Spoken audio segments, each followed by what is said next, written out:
Hello friends, welcome to my channel. तो यार ये हमारा एक रेफरेंस है जो कि बचा हुआ है। ये एरिया आप देख सकते हो इसमें, जो कि थोड़ा शेडेड है। तो हम कोशिश करेंगे यार ये एरिया शेड करके थोड़ा आगे बढ़ा जाए और इस पोर्ट्रेट को इस साल कंप्लीट किया जाए। राइट, ये पिछले साल का दोस्तों पोर्ट्रेट है मेरी ऑनलाइन क्लास का।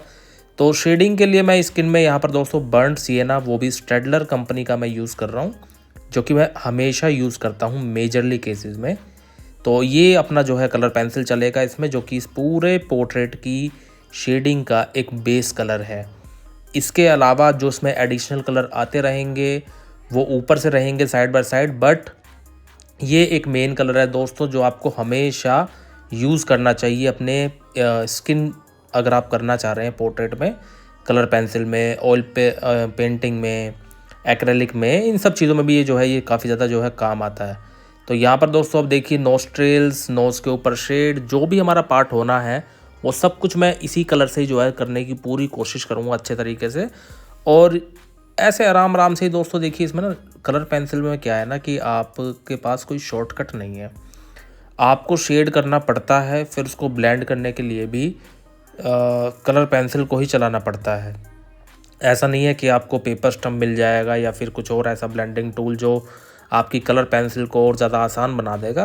आपको थोड़ा सा ज़्यादा एफर्ट मारना ही पड़ता है कलर पेंसिल में। इसलिए हमेशा आप लोग ध्यान रखें कि भाई कलर पेंसिल करते वक्त साइज़ बहुत ज़्यादा बड़ा ना लें।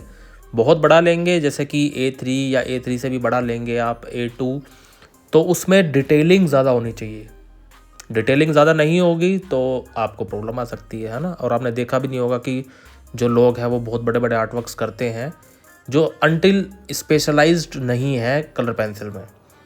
अगर जिनको कलर पेंसिल तो बहुत ही बढ़िया लगता है करना, तो भाई उनके तो काम आपको बड़े बड़े दिख जाएंगे, बट अदरवाइज़ जनरल तौर पे आपको A3 साइज़ पे ही काम दिखते हैं, A4 पे दिखते हैं।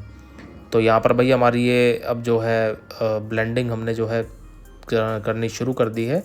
धीरे धीरे इस पार्ट को हम जब बढ़ाते रहेंगे, आगे करते रहेंगे, तो यहाँ पर आपको देखने को मिलेगा कि पूरा पोर्ट्रेट्स जब बर्न्ट सिएना से बन जाएगा तो ओवरऑल अच्छा ही लगेगा देखने में। एंड वो स्किन से रिलेटेड शेड भी आपको देता है। लाइक ऐसा नहीं है कि आपको ये करने के बाद ऐसा लगे कि भाई मेरी स्किन शेड नहीं आ रही है, बढ़िया तरीके से आ जाती है। इसके ऊपर आप अगर वाइट चला के दोबारा से बर्न्ट सिएना यूज़ करते हैं तो बढ़िया फील आता है। और अगर इसके बाद आप जो है इसमें थोड़ा सा और चेंजेस करना चाहते हैं तो और भी जो स्किन से रिलेटेड कलर होते हैं, डार्क स्किन के लिए बर्न्ट अम्बर, थोड़ा सा आपको इंडियन स्किन दिखानी है तो येलो ओकर, ये सब चीज़ें आप जो है उसके अंदर ऐड करनी शुरू कर सकते हैं। तो यानी कि आप आराम आराम से अपने काम को बढ़ाते रहिए, लेकिन बेस शेड इसी को जो है रखिए।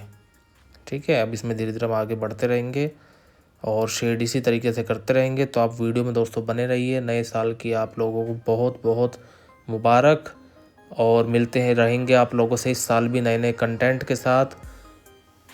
अपना ध्यान रखिए, बढ़िया तरीके से काम करते रहिए।